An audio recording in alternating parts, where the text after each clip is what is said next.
The Bong story চ্যানেলে আপনাদের সকলকে স্বাগত।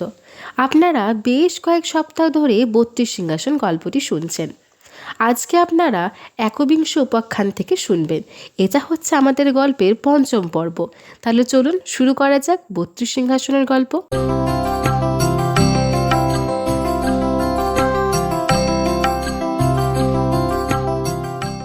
ভোজরাজ একবিংশ পুতুলের মাথায় পদার্পণ করলে পুতুল বললেন, শুনুন মহারাজ, রাজা বিক্রমাদিত্যের সময়ে বুদ্ধিসিন্ধু নামে এক মন্ত্রী ছিল। তার পুত্রের নাম ছিল অনর্গল। অনর্গল কিছুমাত্র পড়াশোনা করত না। সে কেবল ঘি ভাত খেত এবং দিন রাত বাচ্চাদের মতো খেলা করত।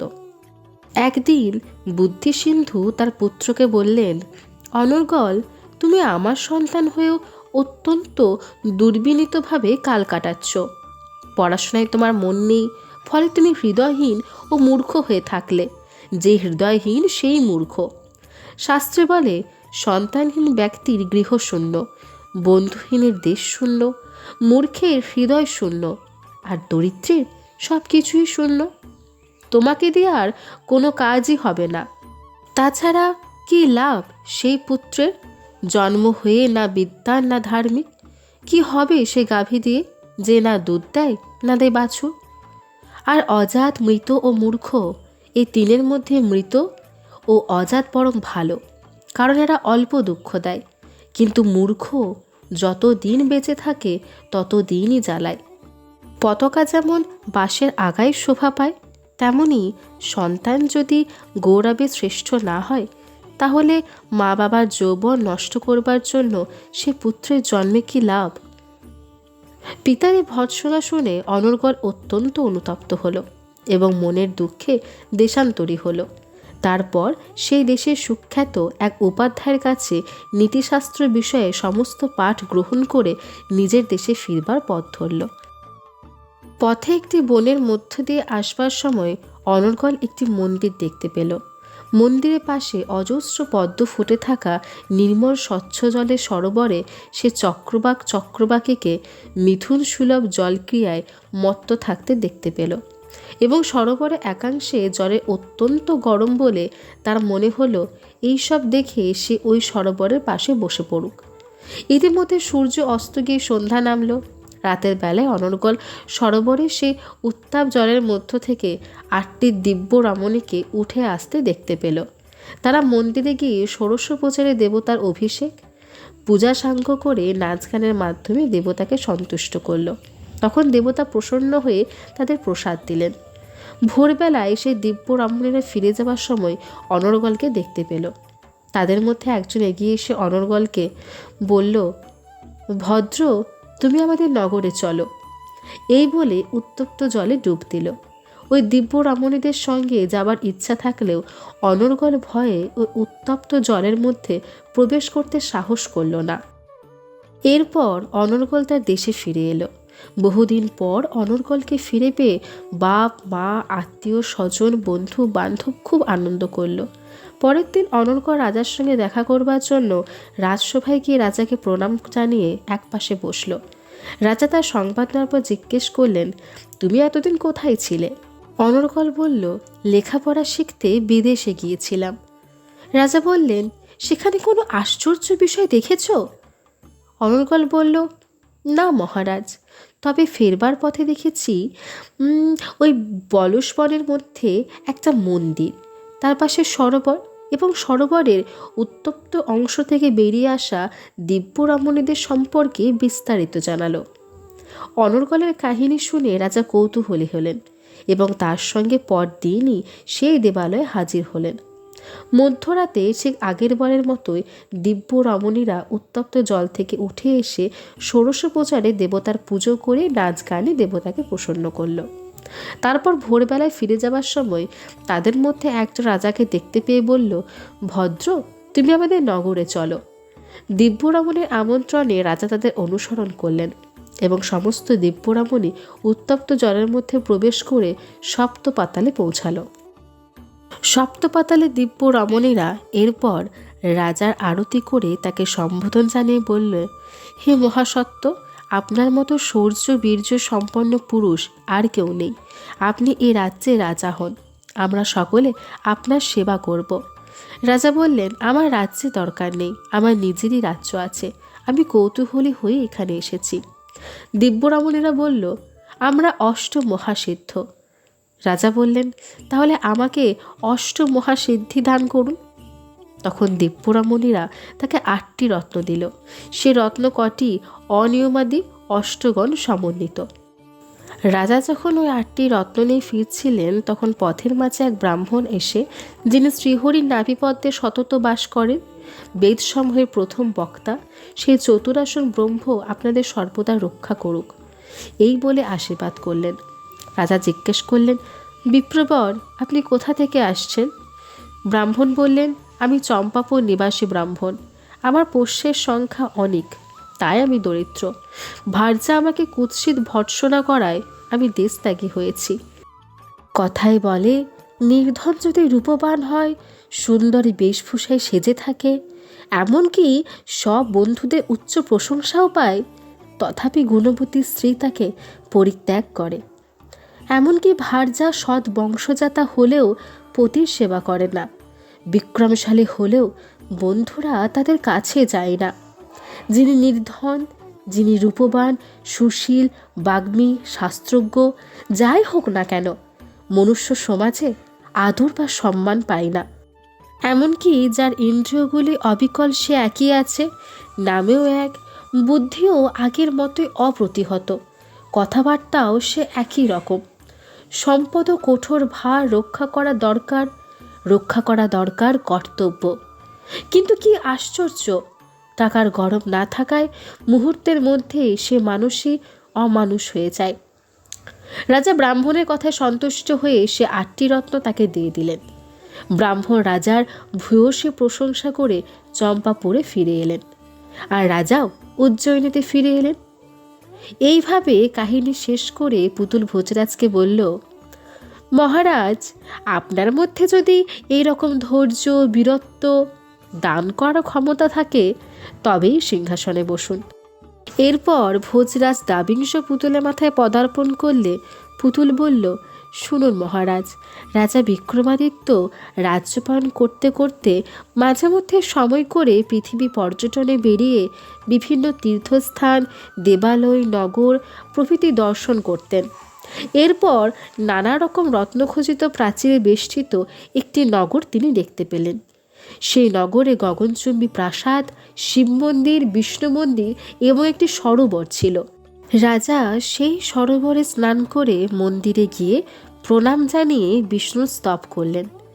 হে নাথ, আপনার মহিমা আমি কি করে জানব? বাক্যের অগোচর শ্রীহরিকে স্বয়ং ব্রহ্মাও জানতে পারেন না। আমি অন্যের ভজনা করি না, অন্যের নাম উচ্চারণ করি না, অন্যের নাম শুনি না, আমি অন্যের আশ্রয়ও গ্রহণ করি না। আমি ভক্তির সঙ্গে আপনারই শ্রীপদ পদ্মের বন্দনা করে আসি। অতএব হে পুরুষোত্তম, আমাকে আপনার দাসত্বে অধিকার দিন। রাজা এইভাবে বিষ্ণুর স্তব করে রঙ্গমণ্ডপে এক ব্রাহ্মণকে বসে থাকতে দেখে বললেন, বিপ্রবর, আপনি কোথা থেকে এসেছেন? ব্রাহ্মণ বললেন, আমি তীর্থযাত্রী, পৃথিবী পর্যটন করে বেড়াচ্ছি। আপনি কে? আমিও আপনার মতো এক তীর্থযাত্রী। ব্রাহ্মণ রাজার আপাদমস্তক ভালো করে দেখে বললেন, না, তা হতে পারে না। আপনার সর্বশরীরে সমস্ত রাজ লক্ষণ দেখতে পাচ্ছি। রাজেশ্বর, আপনি সিংহাসনে না বসে পৃথিবী পর্যটনে বেরিয়েছেন কেন? নাকি এটাই আপনার ললাট লিপি? কারণ ললাটের লিখনকে খণ্ডাতে কেউ পারে না, সে হরিই হন বা দেবতাই হন। ললাট লিখন কেউ খণ্ডাতে পারেন না। রাজা তার কথা মেনে নিলেন, কারণ তার কথা অত্যন্ত যুক্তিসঙ্গত। কথায় বলে, প্রভাবশালী ব্যক্তিও বালকের যুক্তিযুক্ত বচন মেনে নেবেন, আর যুক্তিহীন কুবাক্য এমনকি বৃদ্ধের কাছ থেকেও গ্রহণ করবে না। তারপর রাজা বললেন, বিপ্রবর, আপনাকে অত্যন্ত ক্লান্ত দেখাচ্ছে কেন? ব্রাহ্মণ বললেন, শ্রমের কারণ কি আর বলবো। তবু বলুন, আপনার কষ্টের কি কারণ? তবে শুনুন, এখান থেকে কাছে নীল নামে একটি পাহাড় আছে। সেখানে কামাখ্যা দেবীর অধিষ্ঠান। ওইখানে পাতালে যাওয়ার একটি সুড়ঙ্গ আছে, কিন্তু সুড়ঙ্গের মুখ বন্ধ। কামাক্ষী মন্ত্র জপ করলে সেই রসের সংস্পর্শে এলে 8টি ধাতু সোনা হয়ে যায়। আমি বিগত 12 বছর ধরে কামাখ্যা মন্ত্র জপ করছি, কিন্তু আজও সুড়ঙ্গের মুখ খুলল না। ব্রাহ্মণের কথা এই পর্যন্ত শুনে রাজা নিজের কণ্ঠচ্ছেদ করবার জন্য যেই খড়গ তুললেন, অমনি দেবী বলে উঠলেন, আমি তোমার প্রতি প্রসন্ন হয়েছি, বর প্রার্থনা করো। রাজা বললেন, দেবী যদি প্রসন্ন হয়ে থাকেন তবে ব্রাহ্মণকে রস দান করুন। দেবী তথাস্তু বলে সুড়ঙ্গ দ্বার খুলে ব্রাহ্মণকে রস দিলেন। ব্রাহ্মণ রাজার প্রশংসা করতে করতে নিজের নগরে চলে গেলেন, আর রাজাও নিজের রাজধানীতে ফিরে এলেন। এইভাবে কাহিনী শেষ করে পুতুল ভোজরাজকে বলল, হে রাজন, আপনার মধ্যে যদি এমন ধৈর্য, ঔদার্য এবং পরোপকার করার ক্ষমতা থাকে তবেই সিংহাসনে বসুন। এরপর ভোজরাজ যখন 23 পুতুলের মাথায় পদার্পণ করলেন, তখন পুতুল বলে উঠলেন, শুনুন মহারাজ, এক সময় রাজা পৃথিবী পর্যটন করে নিজের রাজধানীতে ফিরে এলেন। রাজাকে দেখে সমস্ত নগরবাসীর আনন্দের সীমা রইল না। তারপর রাজা প্রাসাদে এসে দুপুরবেলায় তেল মেখে স্নান সেরে পট্ট বস্ত্রাদি পরে এবং চন্দনাদি ষোড়শ প্রচারে দেবতার পুজো করে স্তব করতে শুরু করলেন। তুমি মাতা, তুমি পিতা, তুমি বন্ধু, তুমি সখা, তুমি বিদ্যা, তুমি বিত্ত, তুমি আমার সর্বদেবের দেবতা। এভাবে তিনি স্তব শেষ করে দেবতাকে প্রণাম জানিয়ে ব্রাহ্মণদের কপিল বর্ণ গাভী, ভূমি, তিল প্রভৃতি এবং দীন দরিদ্র, অন্ধ, অনাথ, বধির, কুঞ্জ, পঙ্গুদের বিভিন্ন দান করলেন। তারপর ভোজন সমাধা করলেন। শাস্ত্রে বলে, বালক, বালিকা, বৃদ্ধ, বৃদ্ধা, গর্ভবতী, আতুর, অতিথি এবং ভৃত্যদের ভোজন করিয়ে তবেই গৃহকর্তা ও কর্ত্রীর ভোজন করা উচিত। যে সিদ্ধি কামনা করে তার কখনো একাকী ভোজন করা উচিত নয়। অন্তত 2 বা 3 জনের সঙ্গে আহার করতে হয়, কারণ তাতে অভীষ্ট ফল লাভ হয়, সন্তোষ, সম্পদ এবং কামনার সিদ্ধ ঘটে। এরপর রাজা কিছুক্ষণ বিশ্রাম করে উঠে বসলেন, কারণ শাস্ত্রে বলে, ভোজনের পর কিছুক্ষণ বসে বিশ্রাম করে নিশ্চিন্ত মনে শুতে পারলে আয়ু বৃদ্ধি হয়। যারা ভোজন শেষ করে কাজের পিছনে ছোটে, মৃত্যুও তাদের পিছনে ছুটে চলে। এছাড়া অধিক জলপান, অত্যন্ত গুরু অথবা লঘু ভোজন, দিবানিদ্রা, রাত্রি জাগরণ, প্রস্রাব ও মলের বেগ ধারণ, দেহের ওপর এই 2 রকম অত্যাচারে অনেক রকম রোগ হওয়ার সম্ভাবনা থাকে। সন্ধ্যার সময় তিনি সন্ধ্যা বন্দনাদি সেরে ভোজনের পর শয়নকক্ষে শুতে এলেন। সেখানে তিনি চাঁদের কিরণের মতো শুভ্র চাঁদের বিছানো এবং কুন্দমল্লিকা, পঙ্কজ ইত্যাদি ফুল ছড়ানো খাটে ঘুমিয়ে পড়লেন। ভোরবেলায় তিনি স্বপ্ন দেখলেন যে ঘোড়ার পিঠে চড়ে দক্ষিণ দিকে যাচ্ছেন। এমন স্বপ্ন দেখে তিনি বিষ্ণুকে স্মরণ করে উঠে পড়লেন। সকালবেলায় উঠে প্রাতঃকৃত্যাদি এবং বন্দনাদি সেরে রাজসভায় এসে বসলেন। তারপর ব্রাহ্মণ এবং পণ্ডিতদের কাছে রাতের স্বপ্ন বৃত্তান্ত জানালেন।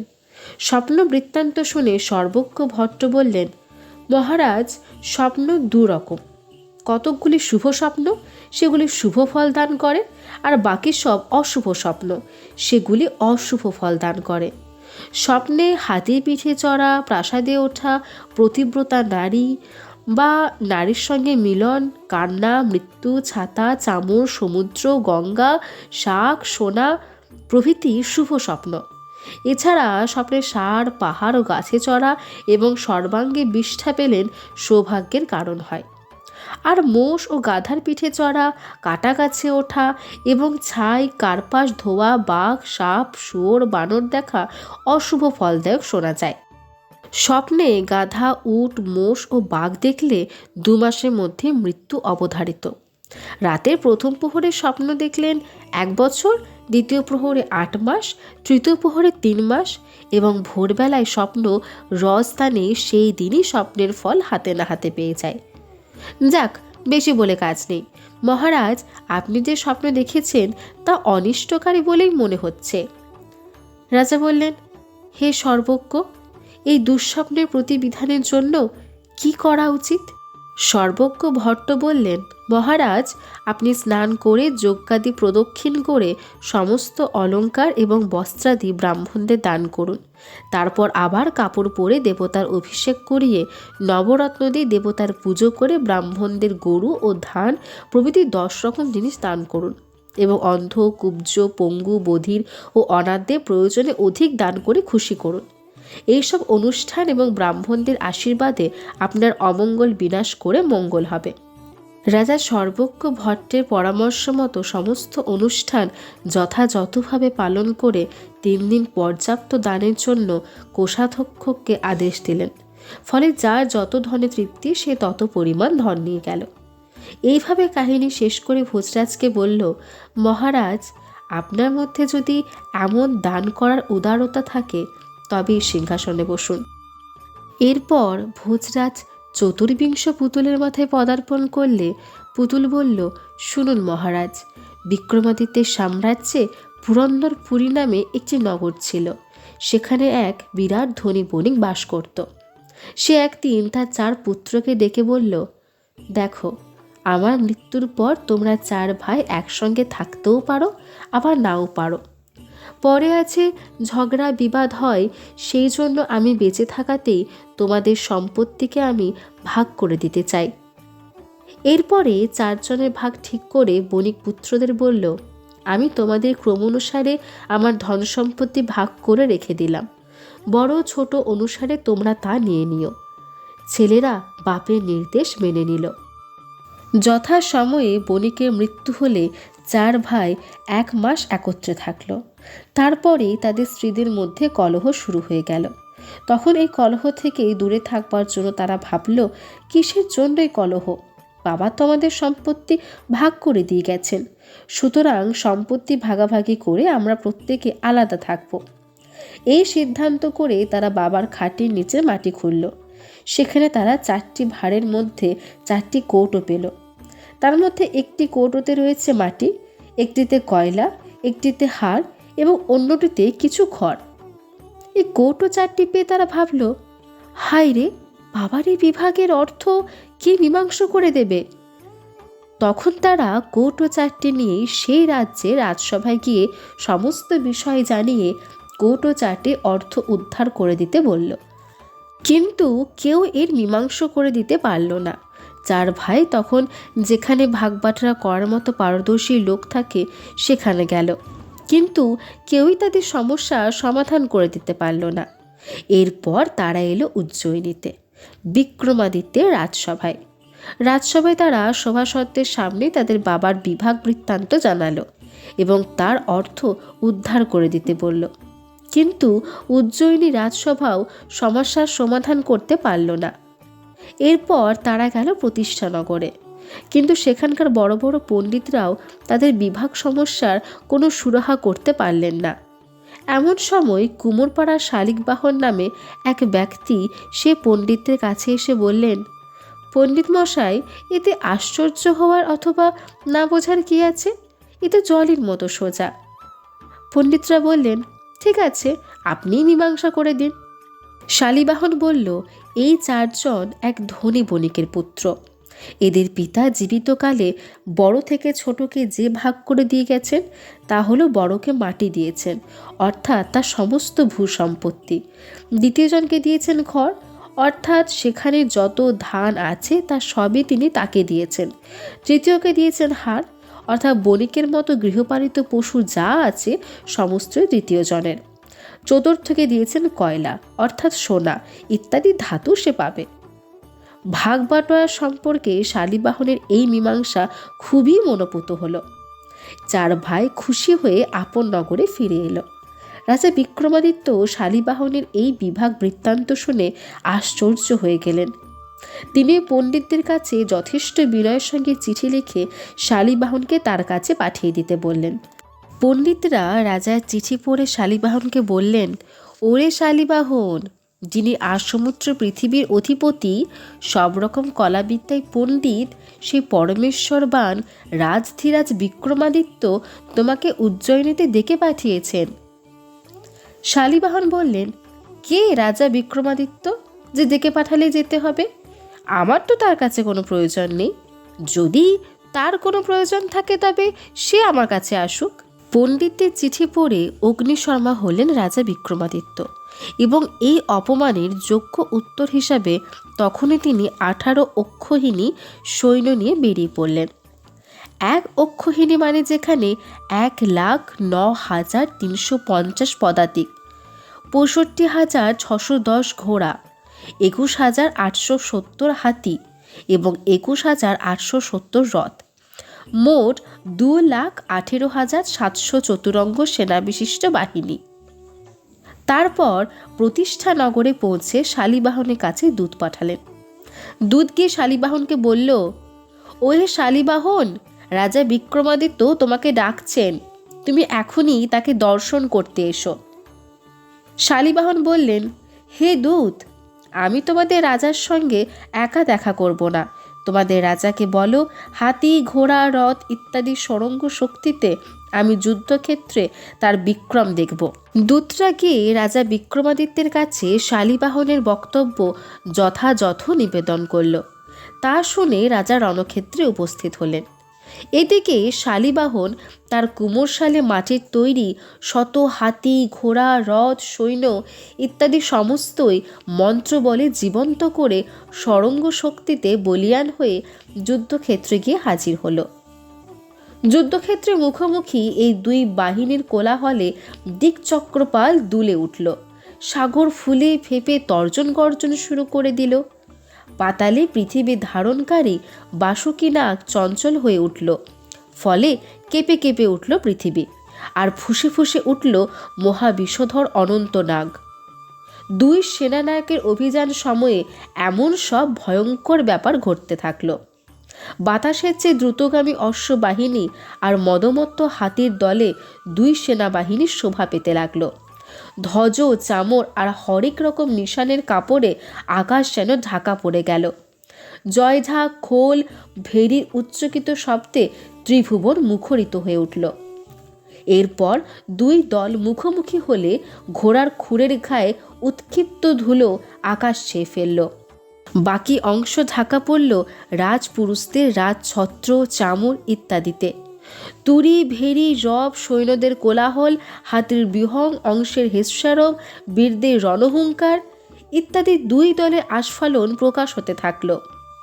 এরপর দুই দলের যোদ্ধারা খোটাঙ্গ, ভোলাস্ত্র, তীক্ষ্ণ, ক্ষুরণ, গদা, মুদসর, অর্ধচন্দ্রবাণ, নাড়াচ, ভিন্দিপাল, হল, মুসল, সুতীক্ষণ শক্তি, কুন্ত, কৃপাণ, পট্টিস প্রভৃতি অস্ত্রশস্ত্র নিয়ে ভীষণ যুদ্ধে মেতে উঠল। শত্রুর আক্রমণে কেউ আহত হয়ে চিৎকার করতে থাকলো, কেউ আর্তনাদ করে মরে যেতে থাকলো, কেউ আহত হয়েও নিজেদের লোকের সেবায় শুশ্রূষায় আবার উঠে লড়াই করতে লাগলো। কেউ পিলে চমকানোর অট্টহাসিতে শত্রুদের ভয় দেখাতে লাগলো, আবার কেউ বা মৃত্যু ভয়ে তুচ্ছ করে বুকে কিংবা উরুতে চাপড় মেরে বীরের মতো ঝাঁপিয়ে পড়তে লাগলো। কেউ শত্রুপক্ষের মধ্যে বিভীষিকা সৃষ্টি করতে থাকলো, কেউ অপরপক্ষে প্রচণ্ড আক্রমণে ক্ষত বিক্ষত হয়ে স্বর্গ রমণীদের প্রিয়তম হতে লাগলো। কেউ বা বুকে অথবা পেটে প্রচণ্ড আঘাত পেয়েও ভয় ঝেড়ে ফেলে মহা উৎসাহে প্রতিপক্ষকে আক্রমণ করতে থাকলো। আহত আর নিহতদের রক্তস্রোতের মাঝে ছোড়া ছুরিকে মাছের মতো আর মৃতদেহে চুল, স্নায়ু, শিরা, নাড়িভুড়ি ইত্যাদি শ্যাওলার মতো মনে হতে লাগলো। রক্ত নদীর মাঝে পড়া মরা হাতির দেহ যেন প্রেত মূর্তি, আর হাড়গুলি শাখের মতো মনে হতে লাগলো। এই যুদ্ধ এমনই ভয়ঙ্কর রূপ ধারণ করল যে শম্ভুর যুদ্ধ এমন ভয়াবহ দৃশ্য দেখা যায়নি। শেষ পর্যন্ত বিক্রমাদিত্য শালীবাহনের সমস্ত সৈন্যকে ধরাশায়ী করলেন। তখন শালীবাহন আর কোনো উপায় না দেখে পিতা শেষনাগকে স্মরণ করল। শেষনাগ পুত্রের মান রক্ষণের জন্য বিরাট সর্পবাহিনী পাঠিয়ে দিলেন। সৈন্যরা একে একে মূর্ছিত হয়ে ভূমিশয্যা গ্রহণ করতে থাকলো। বিক্রমাদিত্য এমন ভয়ঙ্কর অবস্থা দেখে একা রাজধানীতে ফিরে গেলেন এবং সর্পদষ্ট সৈন্যদের বাঁচাবার জন্য জলের মধ্যে অর্ধেক শরীর ডুবিয়ে রেখে দীর্ঘ 9 বছর বাসুকী মন্ত্র জপ করলেন। ফলে বাসুকী তার প্রতি প্রসন্ন হয়ে বললেন, বৎস, বর প্রার্থনা করো। রাজা বললেন, হে সর্পরাজ, আপনি যদি আমার স্তবে সন্তুষ্ট হয়ে থাকেন তবে সর্পাঘাতে আমার যেসব সৈন্য মূর্ছিত হয়ে পড়েছে তাদের বাঁচিয়ে তোলবার জন্য অমৃত ঘট দিন। বাসুকী তখন রাজাকে অমৃত ঘট দান করলেন। রাজা সেই অমৃত ঘট নিয়ে যখন যুদ্ধক্ষেত্রের দিকে এগিয়ে চলেছেন তখন এক ব্রাহ্মণ হিমালয়ের মাতা শুভ্র, যে দং দ্রষ্টান্তের ওপর পৃথিবীর অবস্থান করে শোভাবর্ধন করছিল, শ্রীহরি লীলা বৈচিত্র্য প্রকাশে বরাহ মূর্তি সেই দণ্ডাকৃতির দংশী আপনাকে পবিত্র করুক, এই বলে রাজা বিক্রমাদিত্যকে আশীর্বাদ জানালেন। রাজা বললেন, হে বিপ্রবর, আপনি কোথা থেকে আসছেন? আমি প্রতিষ্ঠানগর থেকে আসছি। আপনার কি অভিপ্রায় বলুন। ব্রাহ্মণ বললেন, আপনি প্রার্থীদের কাছে চিন্তামণি স্বরূপ, কারণ আপনি প্রার্থীদের চিন্তিত বস্তু দান করতে পারেন। আমারও একটি বস্তুতে অভিলাষ রয়েছে, যদি তা দান করেন তবে বলি। রাজা বললেন, আপনি যা চাইবেন আমি তাই দেব। ব্রাহ্মণ বললেন, তাহলে আপনার হাতের ওই অমৃত ঘট আমাকে দিন। রাজা বললেন, আপনাকে কে পাঠিয়েছে? ব্রাহ্মণ বললেন, শালীবাহন। রাজা ভেবে দেখলেন, ব্রাহ্মণ যা চাইবেন আমি তাই দেব বলেছি। এখন যদি তা না দিই তবে আমার অধর্ম এবং বদনাম হবে। অতএব যাই ঘটুক না কেন, দান আমাকে করতেই হবে। ব্রাহ্মণ বললেন, মহারাজ, আপনি কি ভাবছেন? আপনি তো সজ্জন, আর সজ্জনদের কথা নড়চড় হয় না। শোনা যায়, সূর্য যদি পশ্চিমে উদিত হয় মেরুপতি চলায়মান হয়, অগ্নিদেব শীতল হন, এমনকি পর্বত চূড়ায় পাথরের বুকে পদ্ম ফোটে, তবুও সজ্জনদের কথায় অন্যথা হয় না। রাজা বললেন, আপনি ঠিকই বলেছেন, এই নিন অমৃত ঘট। এই বলে রাজা ব্রাহ্মণকে অমৃত ঘট দান করলেন। ব্রাহ্মণ রাজা স্তুতিগান করতে করতে নগরে ফিরে এলেন, আর রাজাও ফিরে চললেন উজ্জয়িনীতে। এইভাবে কাহিনী শেষ করে পুতুল ভোজরাজকে বলল, মহারাজ, আপনার মধ্যে যদি এমন দান করার মহানুভবতা থেকে থাকে তবেই সিংহাসনে বসুন।